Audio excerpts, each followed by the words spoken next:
If a 23% increase and a 50% increase to your retirement contributions doesn't get it, what is it gonna take? Do you actually need like the CEO's salary at this point? Are you waiting to get $7 million a year each? It's not gonna happen. UAW just launched a surprise attack! Or at least that was what the article said here, and I thought that was pretty funny, the way that they structured that. The UAW expands strike against Stellantis and targets their largest plant. Let's see, the UAW delivered a surprise attack on Monday, shutting down Stellantis's, the page just refreshed, Stellantis's largest plant. Right, UAW announced it's shutting down the Sterling Heights plant, meaning 6,800 union workers are now off the job and on the picket lines. Right, so these workers, they were doing what they could to keep the assembly lines running, but then the UAW stepped in and said, no, get off the line, get on the picket line, and we need more money. Despite having the highest revenue, the highest profits, and the highest profit margins, and the most cash in reserve, Stellantis lags behind both Ford and General Motors addressing the demands of the UAW workers. And that's what the union said. We're outraged. Oh, so the Stellantis executives were saying this. We're outraged that the UAW has chosen to expand its strike against Stellantis. The company said in a statement, blah, blah, blah. Last Thursday morning, Stellantis presented a new improved offer to the UAW, including a 23% wage increase, which is huge already. Nearly a 50% increase in contributions to retirement savings and additional job security protections. Following multiple conversations that appeared to be productive, we left the bargaining table expecting a counter proposal, and we've been waiting for one ever since. Man, I'll tell you what, these UAW workers, if a 23% increase and a 50% increase to your retirement contributions doesn't get it, what is it going to take?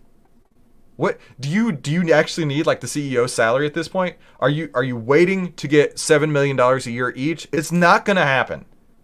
I'm looking at these numbers and I'm thinking, that's huge. What a giant win for them.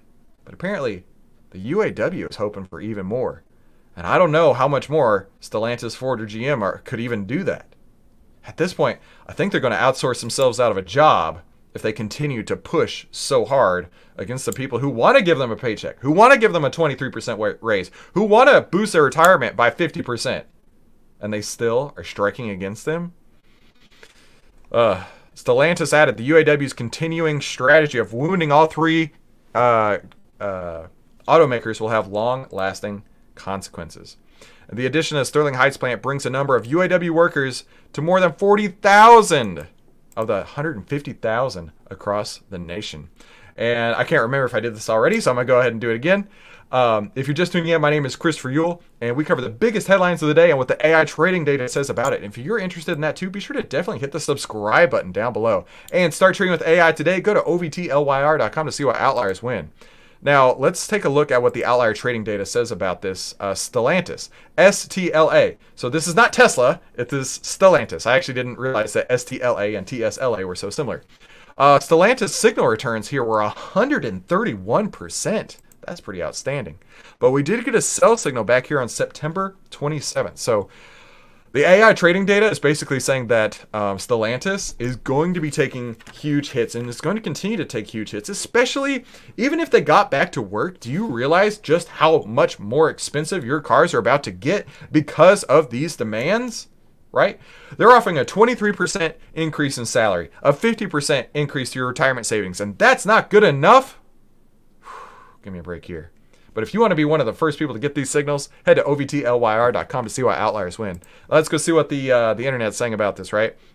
How far are they going to push it? Seriously. Now listen, I'm not involved in the UAW, but looking at this from an outside perspective, I think they are really, really setting themselves up for trouble. I'm old enough to remember the UAW strikes in the 70s. Guess what won?